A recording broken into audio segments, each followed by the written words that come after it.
Yo, what's up guys, it's your boy Sami here. Today we are gonna see, what if Naruto merged with Juubi, time travel, part 1. Hope you'll enjoy this video. So before we start, please subscribe to our channel, and like this video. So let's get into the video. The War of the Biju. The Fourth Shinobi World War, as others called it.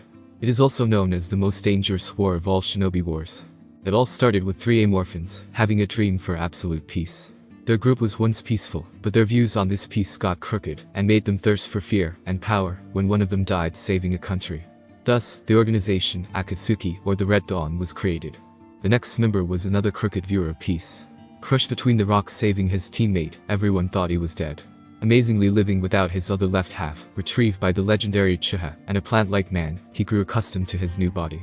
Just in time to see his other teammate die because a lightning base pierced her heart courtesy of his best friend. Knowing the reasons, he was okay, but seeing her die in front of him, by the hands of his best friend at most, and being hunted by the Iwanin, he led to the conclusion that she was a candidate to hold a shipping mode control her to destroy the opposing village, in other words, to be a spy for the Rock Village. It led him to deduce that the whole world was power-hungry, and it was impossible to live a peaceful life. His solutions were to kill all people, or shipping mode control all the people. He chose the second option. Devising a plan, he ended up creating the ultimate ever, the Moon's Eye plan. The plan was to direct his Sharingan to the moon, and cast an illusion to all people over the world to look towards. After that, he would make the fake reality where everybody was friends. Where everybody had their dream jobs, and everybody was good at their ninja capabilities talents. In other words, the fake reality. The perfect life. He knew anybody would like that. Hell, even he would like that. But, together with the last remaining amorphins, knew that accomplishing this dream would need lots, and lots of power, and chakra, and theirs alone, were nothing to control the technique. They need powerful shinobi. They need powerhouses. They needed chakra powerhouses. They need the power of preferably, all 9, and revive a form once again of the creature that was sealed by the almost mythical shinobi in the world on the moon, the Juubi, also known as the Ten Tails. Akatsuki's view for peace spread, and acquired powerful missing nins, bordering A-class to S-class ninjas of high caliber. Along with Pain, a self-proclaimed god that was one of the AIM trio, and once known as Nagato, and best friend of Yahiko, Conan, another of the AIM trio, and a paper-based user, and a Chihabito AK. Madara, once known as the ninja who was friendly towards everybody who awakened his Sharingan, and saved his teammates, others also joined in. The immortal with 5 hearts. Almost inhuman looking when fighting, he has hearts masked by the elements. The pieces of porcelain lets him have all the elemental affinities. These hearts have also allowed him to live for decades, for he had been alive at the time of the Shodaime Hokage, seeing he had once fought him. He can also repair himself with wire-looking tendrils, and can extend this ability to his comrades to repair any damage. The immortal Jashinis. A fan of profanities, bloodshed, and cutting ripping, he has a crazed glee for fighting. His specialty was he can't be killed, and he can kill by using your own blood, and performing a ritual for the so-called god Jashin. He cusses anybody who hates his god. Madara the Mad Bomber, as his name suggests, his liking for explosions is world known. His addiction was extended to the extent that he can make figurines of anything he wants that are made of clay created by the mouths on his hands.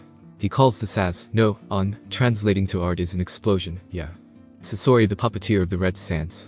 Tasuna, he is the grandson of the elder Chiyo, he made himself a puppet. Realizing he can be killed by anybody stronger than him, he changed into something repairable, his specialty, puppets. Storing his heart in a small device, only 2 had known that it was his weakness. He also makes his victims, as his puppets, preferably the strong ones. Hashigaki Kisum the Tailless Biju. A shark man look-alike, and a summoner of the sharks, he has powerful chakra reserves equal to a Biju. Former member of the Kari no Shinobi Katana Nanin Shu, the 7 ninja swordsman of the mist, he also uses the chakra shaver sword that converts its food to his user's chakra, the fearsome Samihata. Uchiha Itachi the Sharingan master. An Uchiha posed to his clan like his best friend, he killed all the members of his clan in one night, except his shipping mode brother. He is also famed for being merciful, polite, and kind to his enemies, and regrets killing in cold blood. He is a master of his clan bloodline, the Manjikyu, and also signed the Crow contract. Setsu the Black and White artificial human. Made by Madara Uchiha in one of his experiments, he looks like a man engulfed by a Venus flytrap. He has 2 halves, the White Peacemaker and the Black Sadist. He was created by the cells of Hashirama Senju, the first Hokage. He is not easy to incapacitate, for he can make a real look-alike, copying everything about what it's replicating. He is the perfect spy, for he can travel underground at high speeds.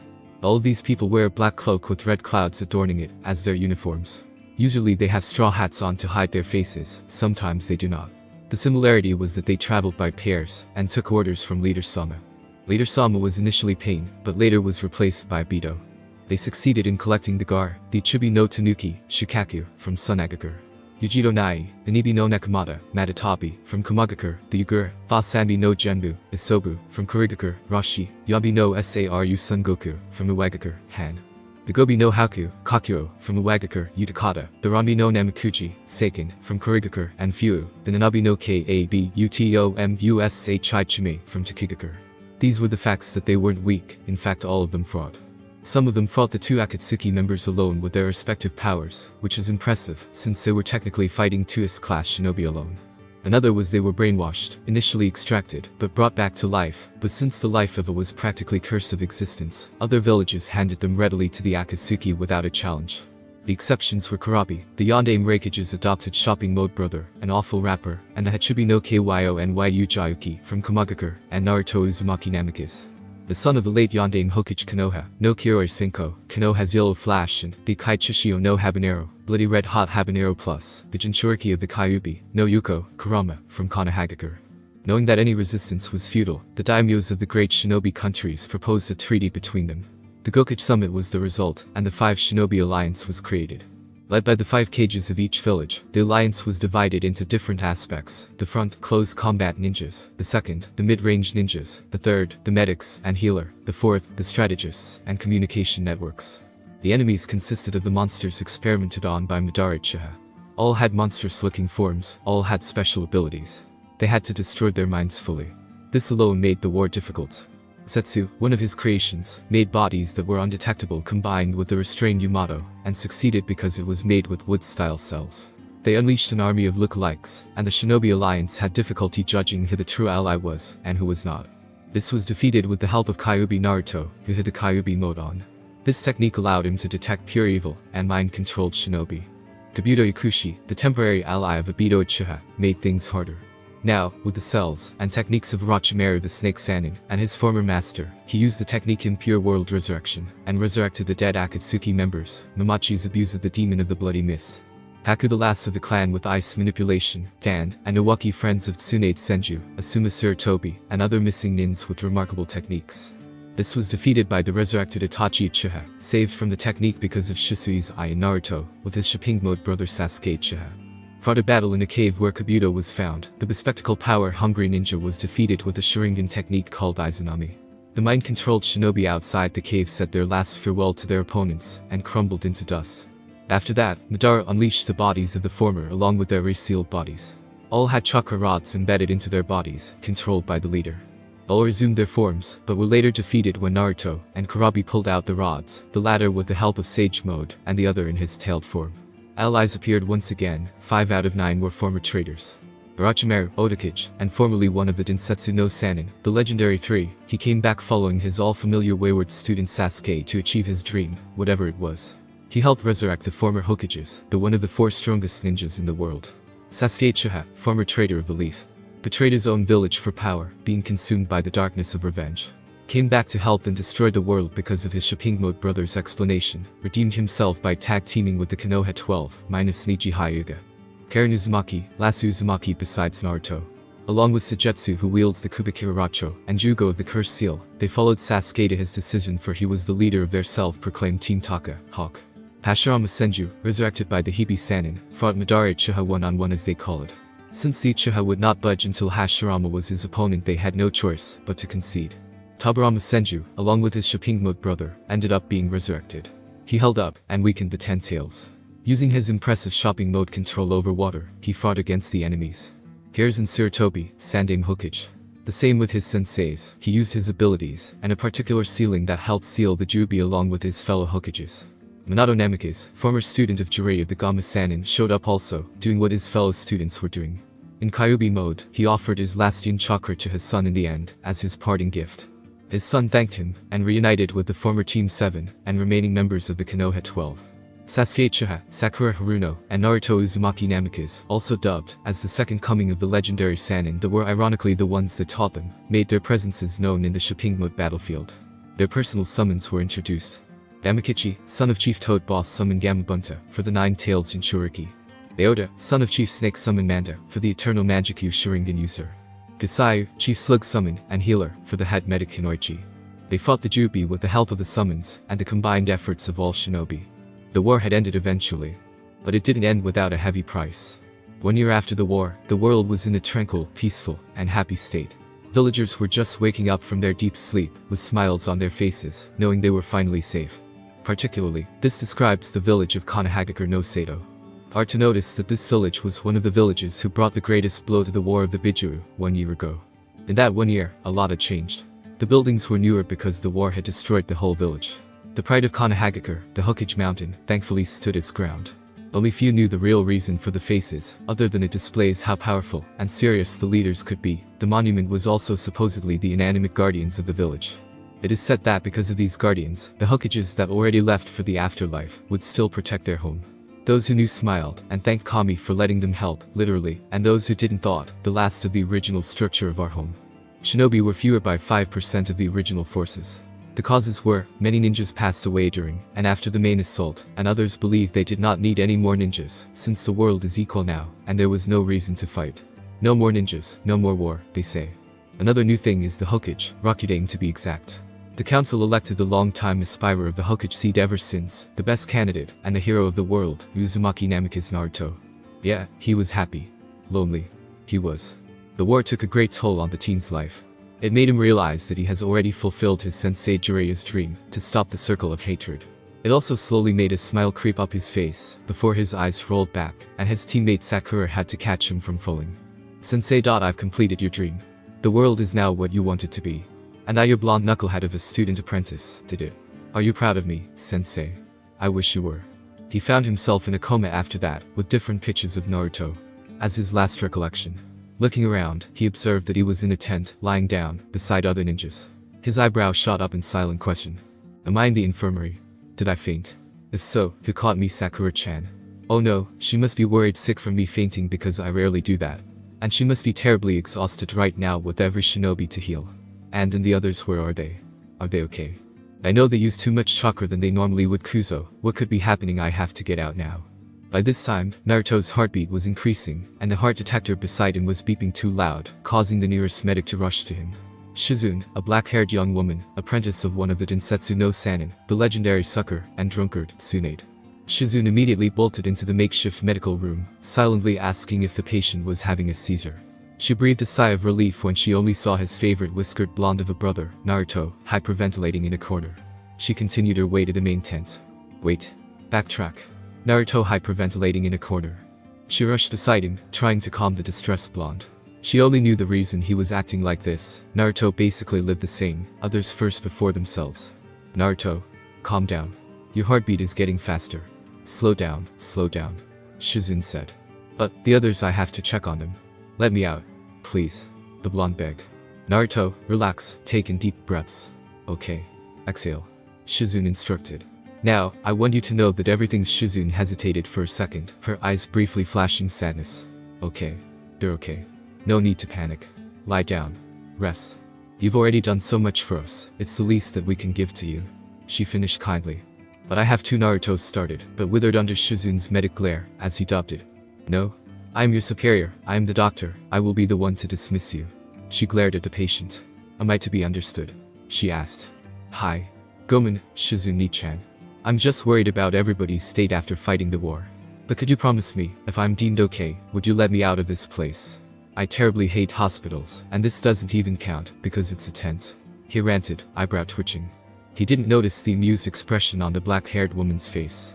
He turned to her. Please, Ni-chan. He pleaded, hands clasped together. Oh, alright. Just rest. If you need anything, I'll come. She said, patting his shoulder, standing up, then walked toward the exit. Remember, they're okay. She said quietly, closing the tent flap. Well, I guess I'm stuck here for the time being. I'm so bored. What to do? He thought, frowning. He sat on his makeshift bed, grumbling. He looked over his shoulder, and saw some scrolls lying on the table on his left. Jutsu scrolls. What are these doing here? He thought, grabbing the scrolls, and saw a note attached to it. If you ever get bored, and I know you will, I left some scrolls for you. All wind techniques that I know, and I've collected are here. If ever, you also want to know about other helpful shinobi techniques, it's included. Have fun reading. Shizune. Oh well, better than nothing. He shrugged, sitting down. Now let's see. Bow ring. Oh, this might be cool to learn. And if ever, I'd be glad to show this to others, after I get admitted out of this place," he exclaimed, giddy with excitement.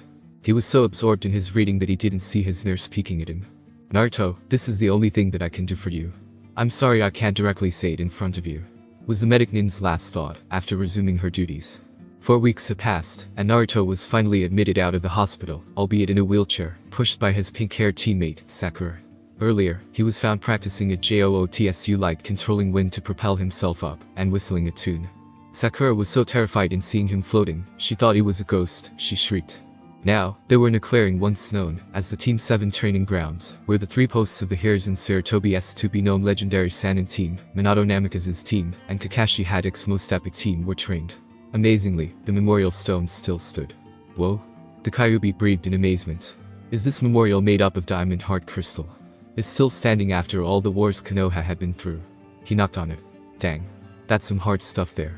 He turned toward his medic teammate, who was looking at him with a frown on her face.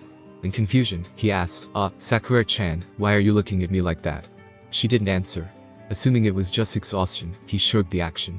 "Sakura-chan, why is it that I'm wearing all blah? How are you so calm about everything, Naruto?" she asked, desperation in her voice. "How are you so nonchalant about this? Aren't you supposed to be in hysterics right now? Why aren't you?" Why she had let go of the handles of Namikaze's wheelchair, and looked at him with glistening eyes. "Sakura, calm down. Why are you so hysterical? Why should I be hysterical?" He stood up. "Phew. Good thing Shizune-chan's not here. She'd get angry at me." "Darn it, Sakura, tell me what's wrong," the latter angrily yelled, shaking the girl's shoulders. "Why am I hysterical? Didn't you know?" she asked, calming down out of her hysterics, as her teammate rubbed circles around her back. She looked up at his face, which was contorted in confusion. "Know about what?" "About Ino, Chaoji, Lee, Niji, Tenten, and Shino," Sakura exasperatedly said, expecting Naruto to know the answer. She began darting her eyes towards him, and the memorial stone. "What about them? Do they need me?" he asked, still clueless to what she was hinting at. You don't really know." Now Sakura's eyes were glistening with tears. What should I know?" Naruto asked. She brushed her hand on the stone. "They're dead, Naruto." The medics were frantically running around like headless chickens, and Shinobi were freezing up, as color and ten flooded the whole place. Kiba and Sakura, the only ones that currently possessed the ability to move, were restraining and enraged. "Why didn't you tell me?" Naruto gritted his teeth in annoyance, yanking the coat of his victim harder. "Why didn't you tell me that they were already dead, and today is their funeral, huh?" "I'm sorry, Naruto-kun, I didn't want to worry you. You seemed so happy, and I didn't want to shatter your happiness," Shizune said, choking at the intense grip of her captor. "That's your reason, that's your freaking reason. Hide the truth from me, and what, let me miss the funeral? Is that what you have in mind, Shizune?" he growled. His eyes hardened into blue chips of cold ice, which made Shizune yelp in fear. "Hey, man, don't do this to her. Everybody's sad, it's not only you." "I am. Sakura is. The others are." "Naruto," Kiba shouted, but somewhat strangled, obviously because of the killer intent flooding the place. "Damn it, Naruto. Stop leaking killer intent," he yelled, tugging his best friend's black coat, while he was sticking his feet on the floor, trying to pull Naruto, and trying to be grounded. Obviously, it wasn't working. "Naruto, get a hold of yourself. This isn't like you," Sakura shouted. She was still aghast, as Naruto practically shrugged off her famous iron grip like nothing. She knew he was this strong, but this... "Naruto, please. Before Tsunade Shishu comes and sees you," she desperately called. "I do not give a thing about Tsunade," the latter growled, but released Shizune's collar that he was holding on. "Get angry with me, I don't freaking care. I do what I know is right. And not telling them that your friend's funeral was going to happen until said funeral is coming. Complete and utter bull, for so you know." He walked out of the room, shutting his kai. Sakura went to aid the horror-stricken Shizune, while Kiba went off to find the whiskered blonde. "Shizune-san, are you alright? He didn't hurt you, didn't he?" asked the worried apprentice. The black-haired woman took deep breaths first before nodding. "Hi, Sakura.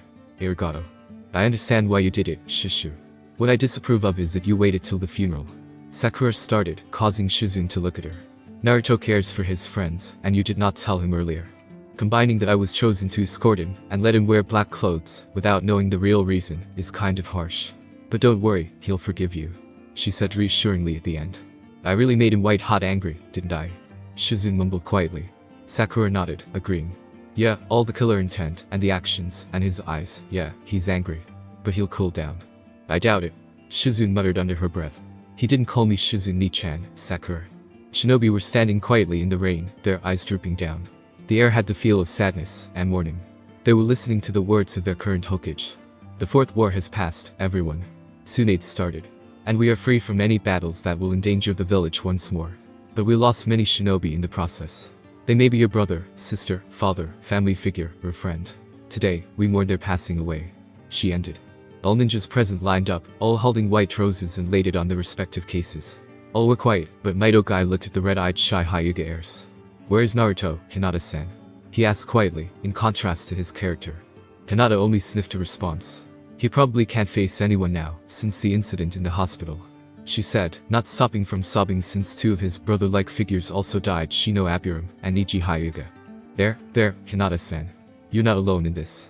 Truth to be told, he was only fighting his tears, as he was a seasoned shinobi, but he had lost all of his subordinates.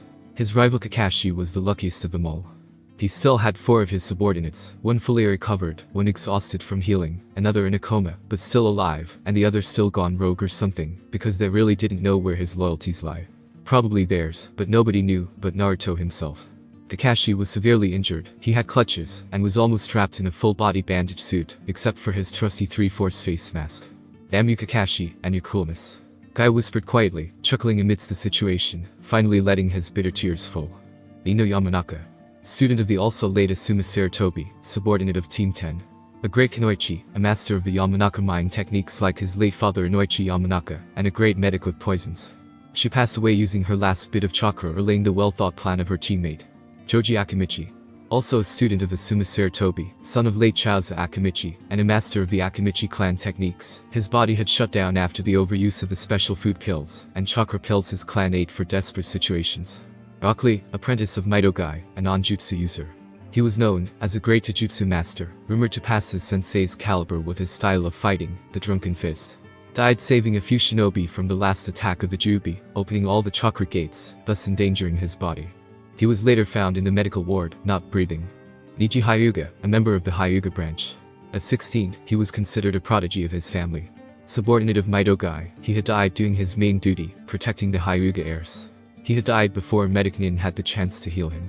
Tenten Higurashi, member of Team Gai, the most proficient ninja in all shinobi countries in using tools, had died because of the Juubi's last attack, one of the unfortunate people to be stuck under that planted them onto the ground. Shino Aburum, son of the late Shibi Aburum, master of the bug techniques, member of the Jinjutsu Mistress, Kurona Yuhi, died protecting Kiba with the last of his chakra. They were dead, and the skies even mourned for them. That night, something changed in Naruto Uzumaki Namikaze. He realized he was still, in other terms, weak. Without his trusty companion Kurama, the 9 tails being sealed inside him, and his Sage Mode, variations of Rasengan, and Cage Bunshin only there in his arsenal, he was darn weak. Well, maybe average, but still. I guess I survived all Akatsuki's attempts to capture me because of Kurama. Because of Kurama's large capacity of chakra, I wouldn't even have a chance to do those things. Thanks by the way, Kyuubi. No problem, Naruto. Say, Kit, I have to say something. For an unusual bundle of happiness, you can be a pretty dang pessimist. Kyuubi replied in his mind, amazement in his voice. I am pleased. They retorted, inwardly smirking. Still, you've got to sell yourself some credit there, kid. You're an Amicus and an Uzumaki in one body. Combined, you're still going to have large chakra reserves. And maybe, if I weren't sealed into you, your parents would still be alive to teach you, you'd get many more than that Rasengan of yours, and maybe it would still be taught to you, just add that Haracian and chakra chains they have. Ever thought of it like that? Kyuubi no Kitsunas. Weird. He was oddly optimistic today. Did Naruto, and he changed personalities or something? He just swished his tails in amusement at his thought. You make it sound like I hate you. And if you're thinking, no I don't. Heck, if it weren't for you, I'd never be determined, I'd never get this far, I'd never be me, I guess. Ah, I'd like that. Not annoying, no atrocious jumpsuit, no obnoxious blonde, just calm, cool, serious, and level-headed kid. Not a stupid dumb idiot. He grumbled. Ah, well, I can be level-headed when I want to. The suit, well, I could change if you want to, you know. And I'm not an idiot. I just learn things the different way. PSH, darn pessimistic Hitsune. Oh yeah, I got my evil side again. Phew. Kyuubi no Yuko thought. Oh, wait, got to go, Kakashi-sensei's here. Whatever. I knew you'd be here, Naruto. Kakashi Haddock, son of the White Fang, special Jounin of Konohagakure, sensei of the 4 guardians of the world, and the Kopi Sharingan no Kakashi, Kakashi of the Copy Wheel Eye, gazed at his student that was standing beside him under the rain, in front of the memorial stone. He looked at him with a forlorn expression on his face, which made him frown. Hey, Kakashi-sensei. Nice to see you up and walking. Naruto smiled sadly, turning to face his sensei. Nice to see you too. How are you holding up? They asked, looking at the newly added names on the stone. He was using his clutches since he was still injured. Fine, I guess. There was something terribly wrong right now. Yeah, he'd understood this day was supposed to be sad. But Kakashi knew Naruto since he was little, since he was one of his Anbu guards, his sensei, and subordinate. It wasn't because he was serious, it was because he was bottling up his emotions inside. He wasn't crying like when the Sandaime, his grandfather figure Jiraiya, his sensei, and godfather died. Tell me the truth, Naruto. What do you feel? Kakashi asked forcefully, looking intensely at his blonde-haired student. I am your sensei, I've known you since you were little, albeit not really meeting each other formally until you were genin. He slowed down. I know what you're feeling right now, and tell me what's wrong. I'm not good with this stuff, comforting others and all, but you can tell me. Naruto bashfully looked at the side. Should I tell him? Kakashi-sensei, I miss them, he said, trembling. They were my friends, they died because I wasn't strong enough. I didn't take everything that seriously until I knew I was being hunted by Akatsuki, and even then, I told myself, I'm stronger now, nobody will get killed. And Kakashi just watched, as the blonde blamed himself for everything that had passed. He wouldn't intervene until his student is done. He needed to vent. Look what happened. People got killed because of who was in me. People got killed because others hunted me for power. He angrily punched the ground, making a crater, making Kakashi's eye whiting. Naruto proceeded to look at him. Kakashi-sensei, you were there.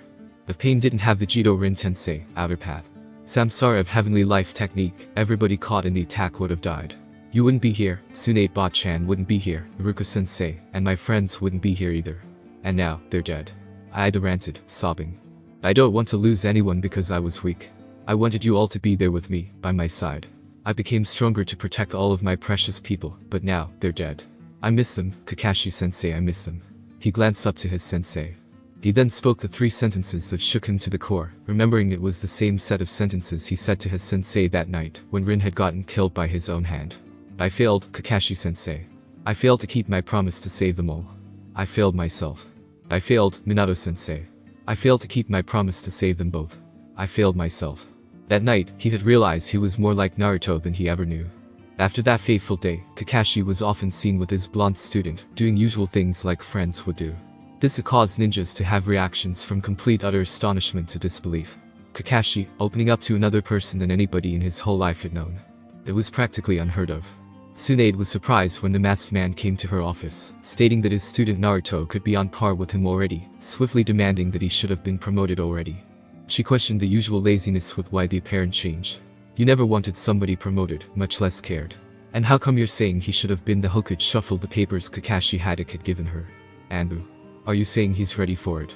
Smirking underneath his mask, Kakashi replied, why, of course. Would you think I'd suggest it if I'm not sure about it? He said cheekily, much to the Hokage's amusement, astonishment, and annoyance. I think you've been hanging around too much. You're being cheeky. This is absurd. Fine. Whatever. If he's good, I trust my little Shipingmote brother to you. If he gets hurt, you'll be receiving the end of my chakra-infused punches. Understand? Tsunade said in an intimidating tone. And you even want him to be put in Anbu. Kakashi. Hi, Hokage-sama. He said in a respectful tone, but inside he was silently agreeing with Naruto with something that he had said about his mother figure. Well, sometimes she's intimidating, as hell, but I really can't help but imagine that one day, if she'd really act and look like her age, she'd be whacking me with her cane. Sadly, that'll be a long time. Just going to put up with those chakra-infused punches, those hurt, beware, and now I have 2 of them, Sakura-chan and Tsunade Abe-san. Hokage-sama, do you have no trust in my teaching abilities? Kakashi asked. He's probably going to show himself now. The Hokage just snorted. Yeah, Tsunade Abe-sama, don't you have any faith in any of our abilities? Supported a concealed Naruto, just behind her, crouching down on her table, just eye level with the shocked Hokage. He jumped off, disappeared, and appeared beside Kakashi via wind shunshin. Kakashi, who was standing by the door, adopted a smug look, while the whiskered blonde beside him grinned. Konohagakure no Sato followed this curriculum. The Hokage was the highest position, next were the Sannin level, then the Anbu, and Special Jounin next, Chunin, Genin, then Academy students.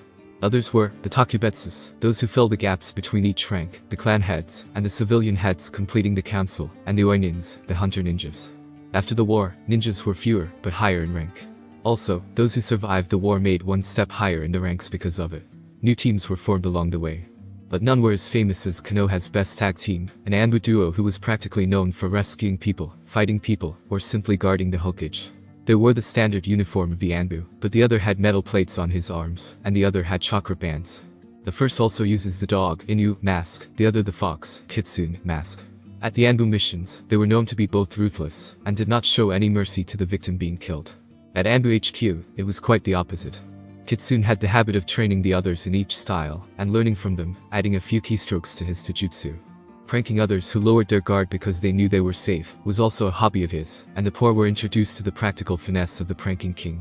He also became friends with all of them. No one hated him because he had this aura of calmness, friendliness, and understanding.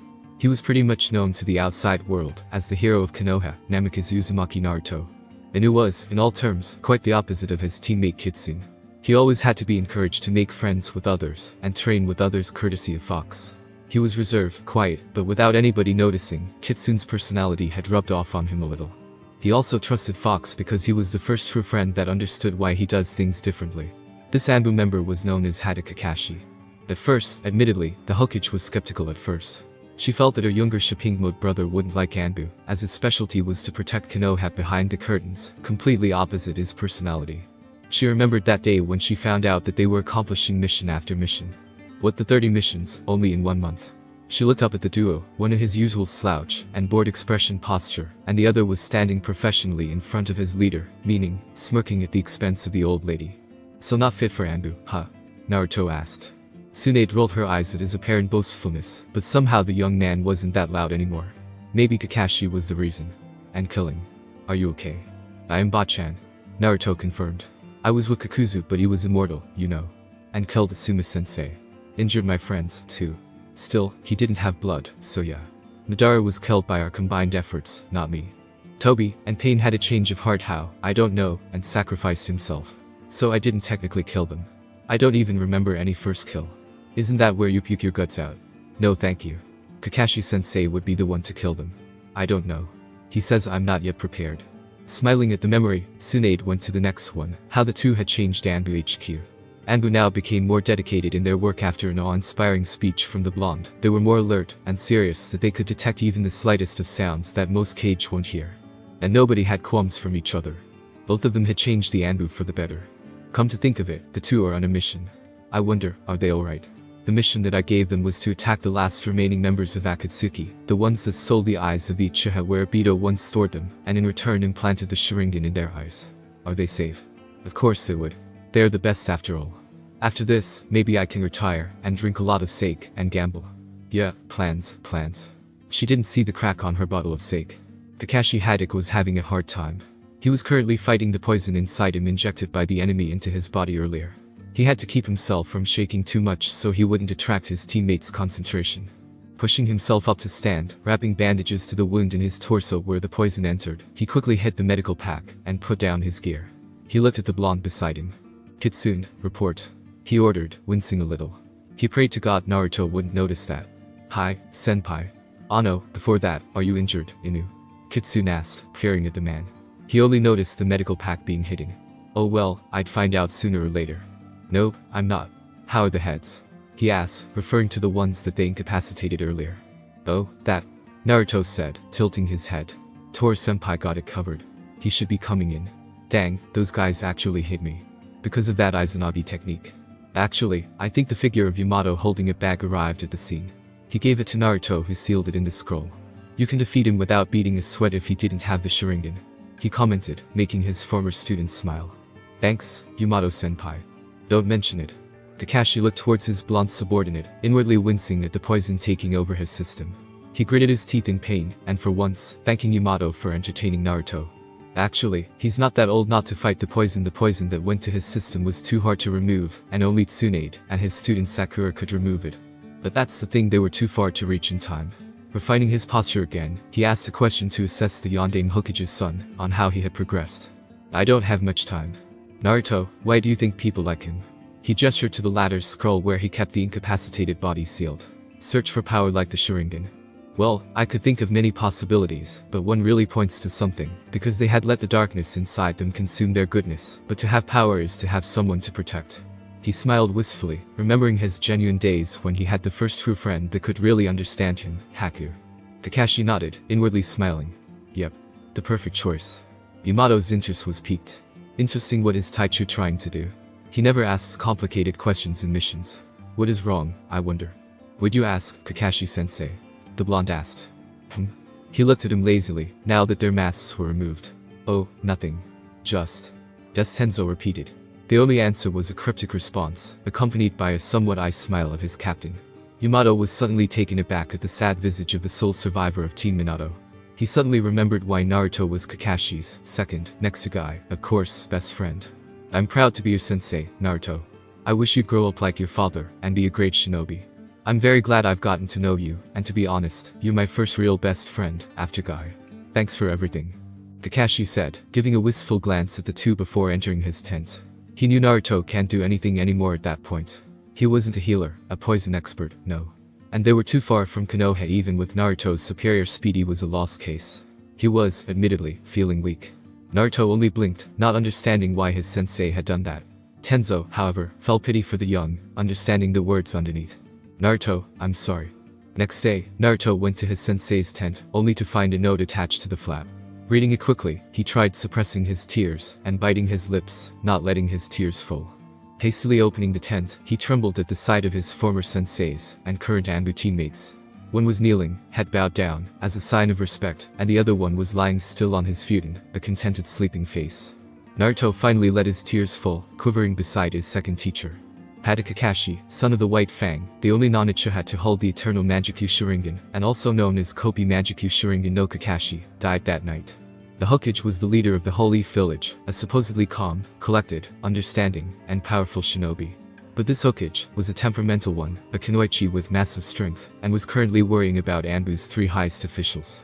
Earlier, when she was looking at the files of the three, a group picture of the old and modern Team 7, consisting of the four guardians of the world Naruto Uzumaki Namikaze, Sakura Haruno, Sai, and Sasuke Uchiha, the copy ninja Kakashi Haddock, and the woodmaster Tenzo Yamato. The first three members' picture was hanging on the wall, beside the newer one. A crack had appeared on Kakashi Haddock's face, separating him from the rest. She hadn't stopped worrying. And when she heard Naruto just passed Anbu HQ, holding the last Akatsuki bounties, she ordered Nico and Hibi to fetch Tor. His face was dropped down, and he handed an Ini mask, and quietly, but for everyone to hear, he solemnly whispered, "He's dead, Hokage-sama." Sai stood there, in the corner, wearing Anbu uniform and all, but he couldn't stop his mouth from hanging open. His fellow comrades' jaws dropped on the floor when they all heard the news. Tsunade only blinked once, and gaped. "Hokage-sama, is it true? Kakashi-senpai is gone." Sai couldn't help but ask. His sensei was dead. Tsunade looked at the mask that Yamato had given, and silently picked it. She was surprised, as a note secretly inserted at the eye holes, and if he was still alive, she would be impressed. "Hi, it is true." The slug Sanin looked at the seal of the note, recognizing the Hokage insignia, meaning for Hokage's eyes only. She quickly made the hand sign for everybody to leave the room, and put the seals made by another blonde on the door. Quickly reading it, she gasped. She was currently reading the last request of the late Kakashi Haddock. Naruto was tired, sad, furious, lonely, and helpless at the same time. "My sensei just died yesterday, my friends just died months ago, the only one that can relate with me are Sakura-chan, who's in the hospital, drowning herself in work, Sai, who cannot project his feelings that good, and Sasuke, who can't even show his damn face when needed. And I'm stuck in this office. You know, you've still got lots of work. Go on, you need to rest. Too much stress for a 16-year-old. Kurama's voice boomed inside the Jinchuriki's head. Or maybe, let it out. And so, Naruto let loose of his frustrations, crying himself to sleep, Kurama absently drying the wet papers in front of his container. Namikaze Uzumaki Naruto, by the vote of the candidate Kakashi Haddock, the council, and the elders, had been decreed as Rakudame Hokage. Thanks for watching my video, leave a like if you enjoyed my video, and also do consider subscribing to my channel for more awesome content. See you next time, till then sayonara.